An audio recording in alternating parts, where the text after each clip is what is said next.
Ну что, T95C1 с веб-камерой, с микрофоном, но при этом, по-моему, самый бесполезный ТВ-бокс в мире на канале Технозон. Поехали!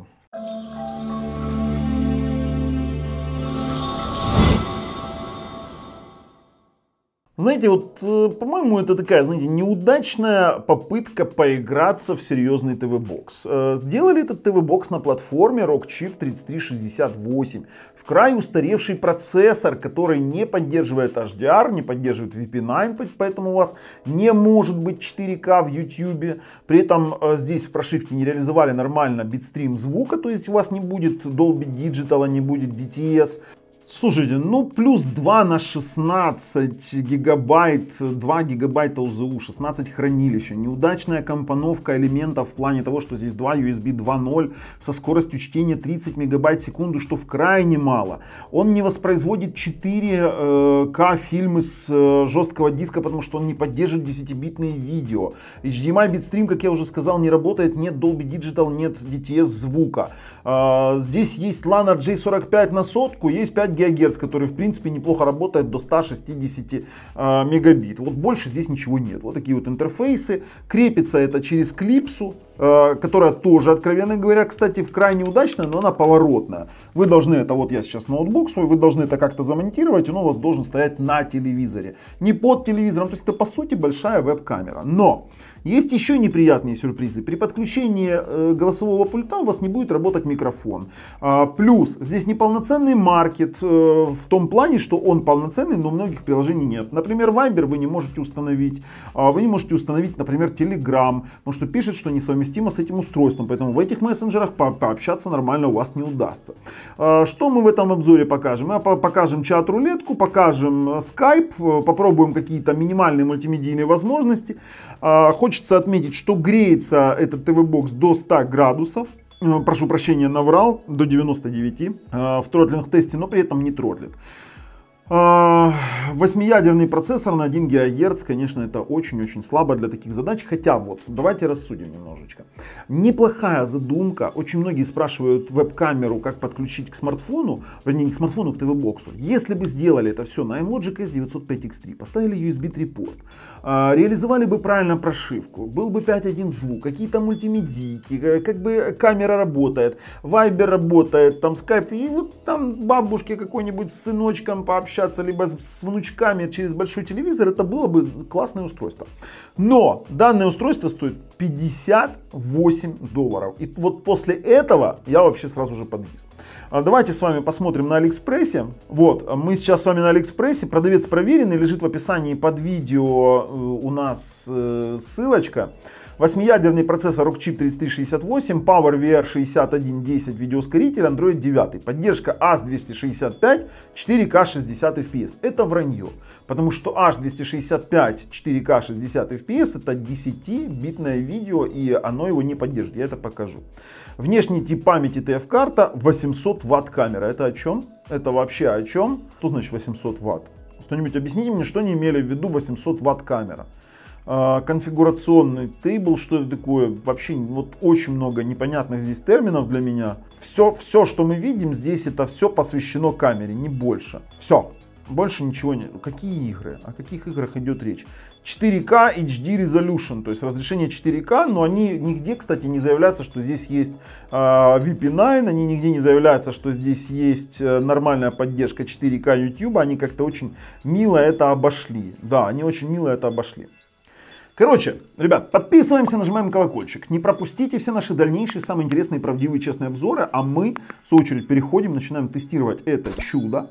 А также давайте участвуйте в розыгрыше ценных призов подарков. Ссылочка на условия очередного розыгрыша лежит там внизу под видео тоже, где есть ссылка на это чудо.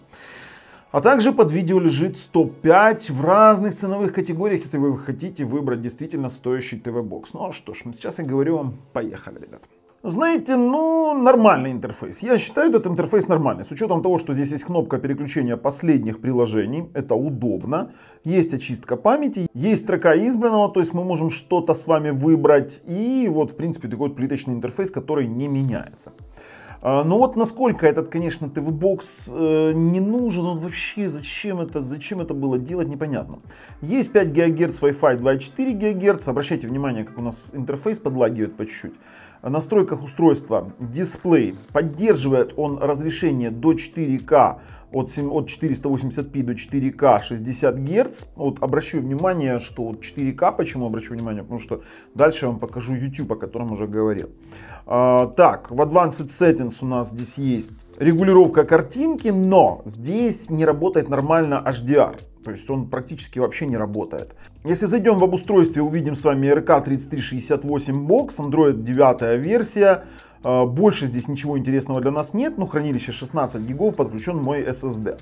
В Advanced Settings есть вроде бы как Performance Dial, но он уходит в черт знает что, и нормально вывести температуру мы не можем никаким путем. То есть у нас все эти наши варианты типа CPU мониторов и всего остального не срабатывают, потому что он не дает доступа к размещению поверх всех приложений.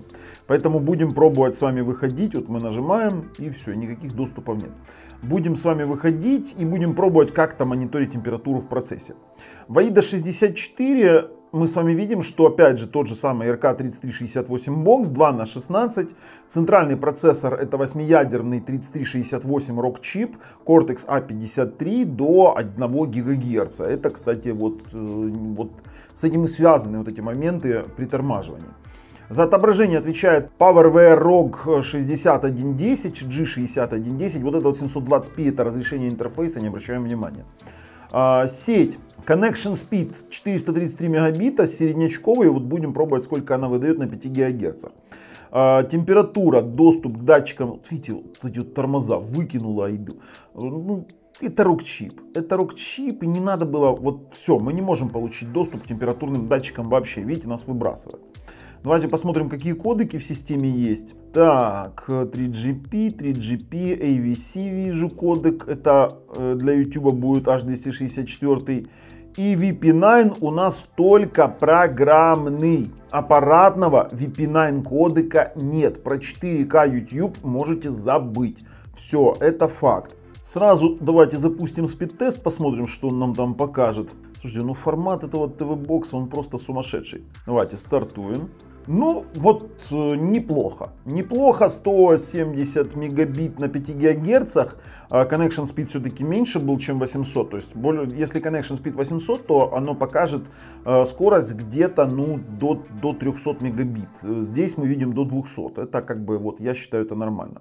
Давайте пробуем 2,4 ГГц и должны подготовить с вами LAN на G45, но он на чистые 100 мегабит, там даже проверять особо-то нечего.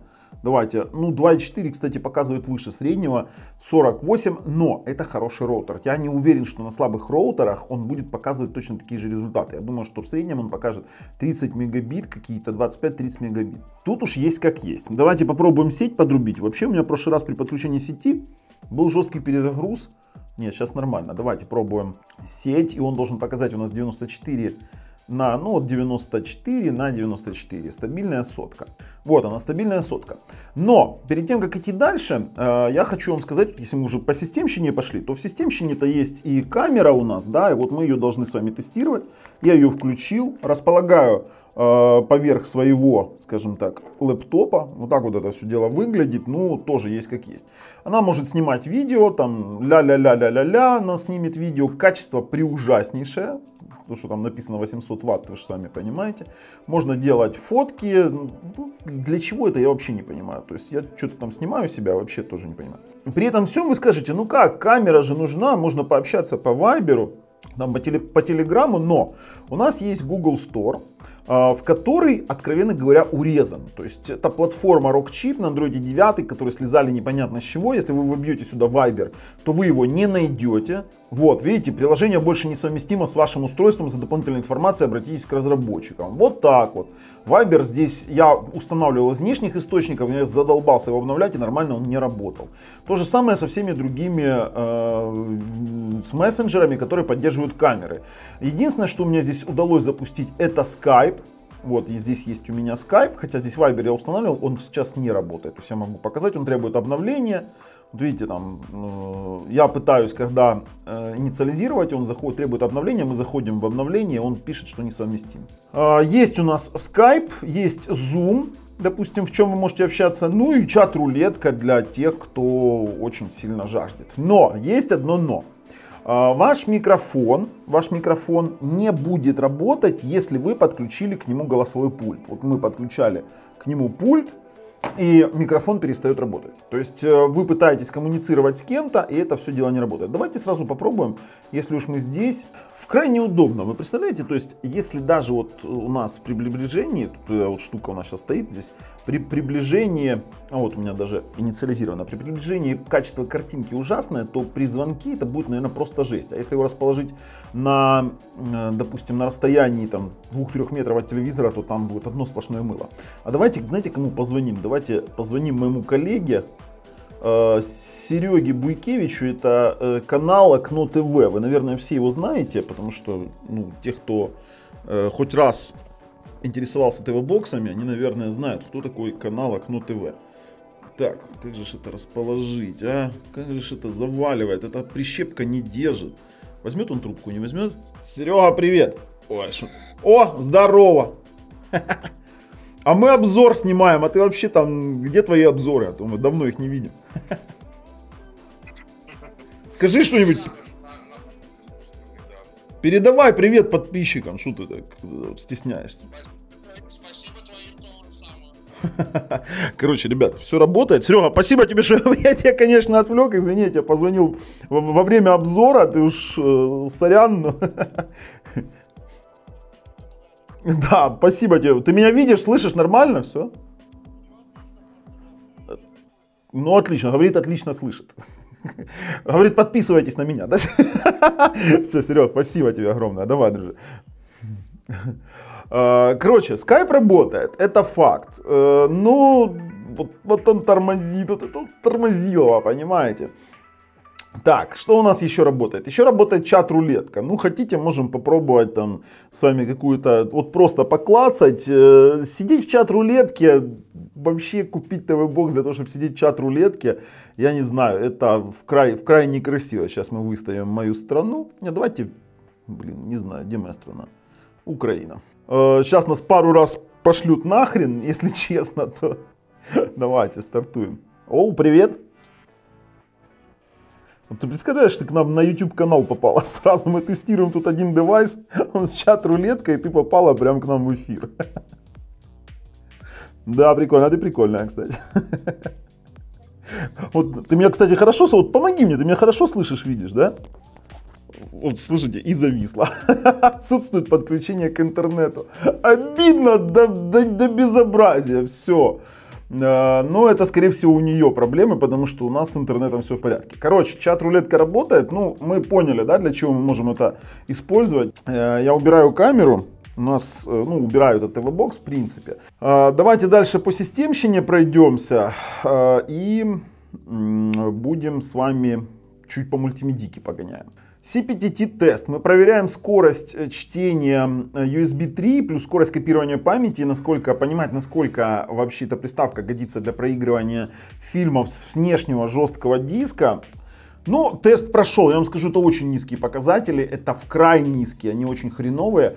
35 мегабайт в секунду в последовательном чтении, это самый низкий, который я видел. Это у нас 280 Mbps, и это с SSD диска. Все обусловлено тем, что здесь, конечно же, стоит USB 2, два порта, копирование памяти ниже среднего, 803 мегабайта в секунду. Это тоже обусловлено тем, что он тормозит, вернее, это одна из причин, почему он тормозит. Предлагаю запустить еще тротлинг-тест, ведь нам нужно понимать, насколько данная приставка тротлит, насколько данная приставочка может справляться с нагревом, потому что мы не можем нормально вывести с вами температуру, мы должны с вами все узнать воочию. Давайте показывать температуру, отконфигурируем термальные сенсоры, благо они у нас есть. Вы знаете, тротлинг-тест доделывается, и вот я могу сказать, что есть некая усталость процессора, но он не тротлит. Он не тротлит. Где-то что-то, возможно, какие-то процессы, но температура 90, мать его, 9 градусов. 99 градусов! Вы вообще себе представляете температуру этой хрени? При том, что эти 8 ядер по производительности даже вот меньше, чем 905X3 процессор. Ну, здесь она жестянула. Вот, конечно, 99 градусов, я первый раз такое вижу. Но при этом график зеленый. Хорошо, проверять на игровую производительность я не буду, потому что это полная чушь. Я не понимаю, зачем это делать. Но будем сейчас проверять с вами, скажем так, производительность в мультимедиа. А в мультимедиа у нас тоже не все так хорошо. Мы же ведь помним, что у нас с HDR здесь проблемы, HDR нет. Поэтому идем с вами, пробуем сначала какие-то ролики обыкновенные. Давайте Jellyfish 120 Mbps 4K Ultra HD, он должен проиграть. Ага, написано 10 бит видео не поддерживается. То есть оно так просто и выдало. 10 бит видео не поддерживается. Не верите? Хотите, еще раз запущу. И стоп-кадром вот 10 бит видео not supported. Не поддерживается.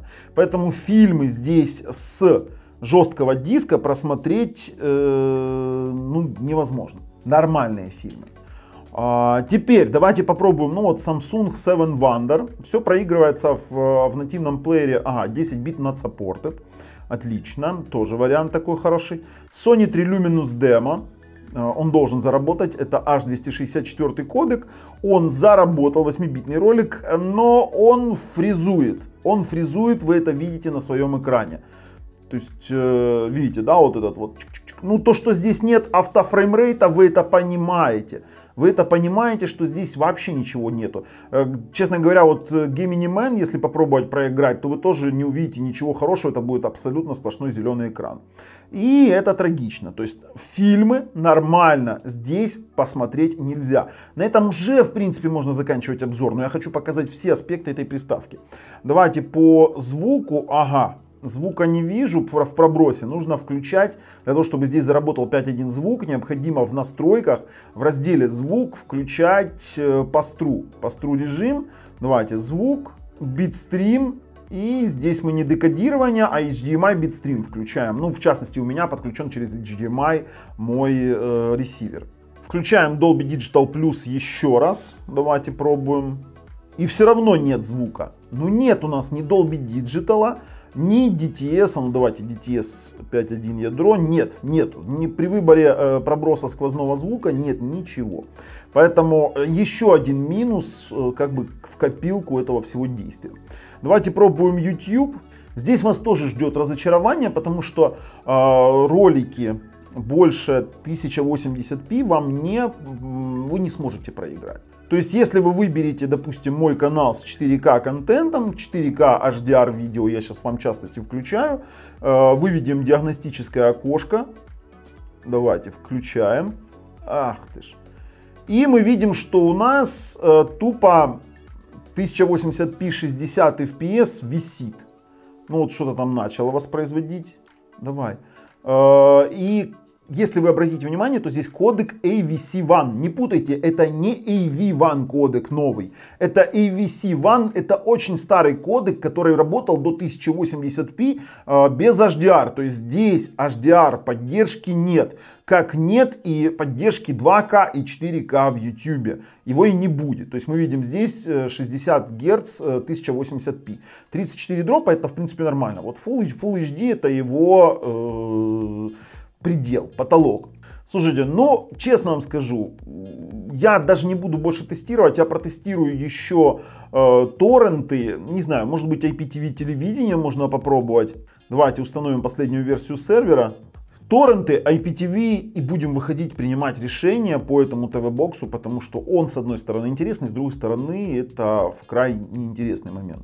Само собой, я, конечно, выберу 4К фильмы, но я не сильно верю, что я смогу здесь что-то проиграть. Давайте любой торрент выбираем. Вот 2160 p SDR, это даже не HDR. Почему? Потому что мы знаем, что 10-битное видео, он сможет его проиграть или нет?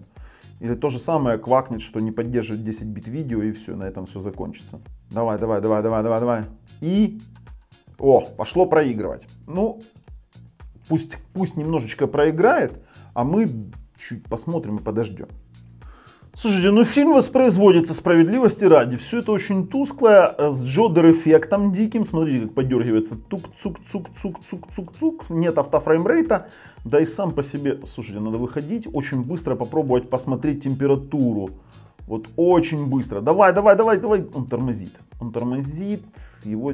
А мы не сможем температуру посмотреть, потому что нас все равно выкидывает в главный экран. Но сейчас 80 градусов, она упала, пока мы выходили. Слушайте, давайте попробуем запустить OTT-плеер. Мне интересно, он хотя бы 4К каналы декодирует. Вот это вот мне важно. Выкинуло. Из OTT-плеера меня выкинуло. Слушайте, ну в принципе, я уже не хочу на это тратить время. Слишком много разных выкидываний, слишком много разных моментов. Поэтому мы выходим и резюмируем данный ТВ-бокс. Насчет выводов скажу сразу, ребят, не советую, даже врагу. Вот если хотите кому-то испортить жизнь, вот сильно-сильно насолить, вот знаете, вот сильно ненавидеть человека, то купите ему это. Серьезно вам говорю, просто купите и подарите, скажи, это тебе, дорогой. И вы потом услышите о себе всю правду. Кстати, можно его использовать как, знаете, детектор лжи. Правдоруб, такая приставка правдоруб. Ребят, видели все, что мы хотели вам показать. Есть как есть, показываем правду. Если вам нравится то, что мы делаем, ставим пальцы вверх. Если нет, пальцы вниз. Кстати, крутится она зачетно, такая трещотка. С вами был Bubble и вот такой вот T95C1 на канале Технозон. Пока.